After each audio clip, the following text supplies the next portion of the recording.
നവകേരള സദസ് എന്നുള്ളത് അദ്ദേഹത്തിന്റെ മനസ്സിലുദിച്ച ആശയമായിരുന്നു. അതുകൊണ്ട് കേരളം ഉടനടി നടന്നു, പ്രതിച്ഛായ ഉണ്ടാക്കി, ആളുകൾക്കിടയിൽ ഇടതുമുന്നണിയെക്കുറിച്ച് ഒരു ബോധ്യമുണ്ടായി. കേന്ദ്രം കേരളത്തോട് കാണിക്കുന്ന അവഗണനയ്ക്കെതിരെ എന്നൊക്കെ പറഞ്ഞിട്ട് സ്വയം ഇരയാകാൻ ശ്രമിച്ചു. പാളീസായി പോയി. ശ്രീ രാജേന്ദ്രൻ, കേരളത്തിലെ താമര വിരിഞ്ഞിരിക്കുകയാണ്. CPM-ന് ഒരു സീറ്റ് കിട്ടിയുള്ളൂ, UDF 18 സീറ്റ് പിടിച്ചു. ഇപ്പോൾ പുറത്തു വന്നുകൊണ്ടിരിക്കുന്ന വാർത്ത വെച്ചാൽ കേരള മുഖ്യമന്ത്രി സ്ഥാനത്തിന് മാറ്റി നിർത്തി മറ്റൊരാളെ കൊണ്ടുവന്ന് പാർട്ടി രക്ഷിക്കുകയാണ്. അങ്ങനെ താങ്കൾ തോന്നുന്നുണ്ടോ കേരളത്തിലെ മുഖ്യമന്ത്രി മാറി നിൽക്കുമെന്ന്? മാറി നിൽക്കുകയല്ല, അദ്ദേഹം മാറി നിൽക്കാൻ പ്രേരിതനാകും. കാരണം തുടർച്ചയായിട്ട് വരുന്ന ഫലങ്ങൾ, ശബരിമല കാലത്ത് അദ്ദേഹം എടുത്ത ഒരു ദൃഢമായ തീരുമാനം, ആവശ്യമില്ലാത്ത ഒരു ആവേശം അദ്ദേഹം കാണിച്ചു സ്ത്രീകൾ പ്രവേശനത്തിന് വേണ്ടിയിട്ട്. അത് തിരിച്ചടിയായതുകൊണ്ടാണ് കഴിഞ്ഞ തവണ ഒരു കനല് പോലെ ആലപ്പുഴ മാത്രം കിട്ടിയത്. പക്ഷെ ഈ പ്രാവശ്യം അതിനുള്ള രാഷ്ട്രീയ സാഹചര്യമോ വൈകാരിക കാരണങ്ങളോ ഇല്ലാതെ തന്നെ ഒരു സീറ്റിൽ മാത്രമായിട്ട് ഒതുങ്ങി. നവകേരള സദസ് എന്നുള്ളത് അദ്ദേഹത്തിന്റെ മനസ്സിലുദിച്ച ആശയമായിരുന്നു. അതുകൊണ്ട് കേരളം ഉടനടി നടന്നു, പ്രതിച്ഛായ ഉണ്ടാക്കി, ആളുകൾക്കിടയിൽ ഇടതുമുന്നണിയെക്കുറിച്ച് ഒരു ബോധ്യമുണ്ടായി. കേന്ദ്രം കേരളത്തോട് കാണിക്കുന്ന അവഗണനയ്ക്കെതിരെ എന്നൊക്കെ പറഞ്ഞിട്ട് സ്വയം ഇരയാകാൻ ശ്രമിച്ചു. പാളീസായി പോയി എന്ന് മാത്രമാണോ? ഇടതുമുന്നണി സ്ഥാനാർത്ഥികൾക്ക് പലപ്പോഴും കേരളത്തിൽ ഒരിക്കലും സംഭവിക്കാത്തതുപോലെ 3-ാം സ്ഥാനത്തേക്ക് നാണം കെട്ട് മാറി നിൽക്കേണ്ടി വന്നു. തലസ്ഥാന നഗരത്ത് തന്നെ ഇടതുമുന്നണി സ്ഥാനാർത്ഥിക്ക് 3-ാം സ്ഥാനം കൊണ്ട് സംതൃപ്തിപ്പെടേണ്ടി വന്നു. അദ്ദേഹം സ്ഥാനാർത്ഥി തെരഞ്ഞെടുപ്പിന്റെ ഫലം പ്രഖ്യാപിക്കുമ്പോഴേ തലസ്ഥാനം വിട്ടുകഴിഞ്ഞിട്ടും അതുപോലെ നാണക്കേടാണ് ഉണ്ടാക്കിയത്. അതുപോലെ ആറ്റിങ്ങൽ കോട്ട എന്ന് പറഞ്ഞാൽ അവരുടെ ഉറച്ച കോട്ടയാണ്. അവരുടെ കഴിഞ്ഞ 2 തവണയായിട്ട് UDF ആണ് കൊണ്ടുപോകുന്നത്.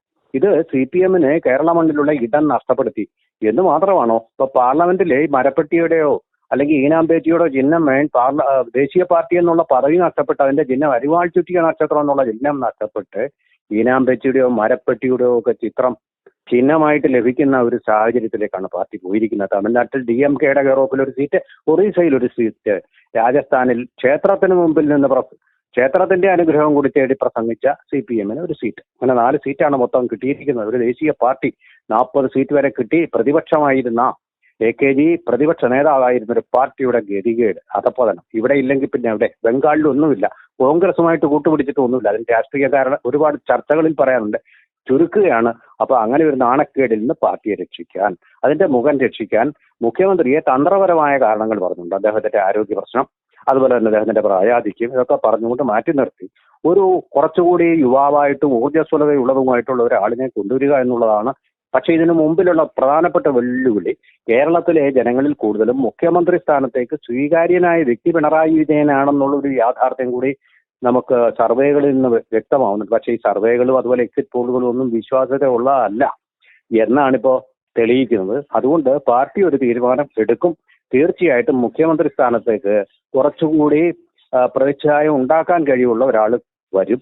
തന്നെയുമല്ല, ഇടുക്കിയിൽ ഇപ്പൊ KK ശിവരാമൻ തുറന്നടിച്ചു ഭരണത്തോടുള്ള അസംതൃപ്തി, ക്ഷേമ പെൻഷൻ ഇല്ലായ്മ, സപ്ലൈകോയിൽ സാധനങ്ങൾ കിട്ടാത്തത്, ഇതൊക്കെ വല്ലാതെ ജനങ്ങളെ വിഷമിപ്പിച്ചു, ബുദ്ധിമുട്ടുണ്ടായി. അപ്പൊ ഭരണവിരുദ്ധ തരംഗം തന്നെയാണ് കേരളത്തിൽ ഉണ്ടായിരിക്കുന്നത് എന്നുള്ളത് വ്യക്തമാണ്.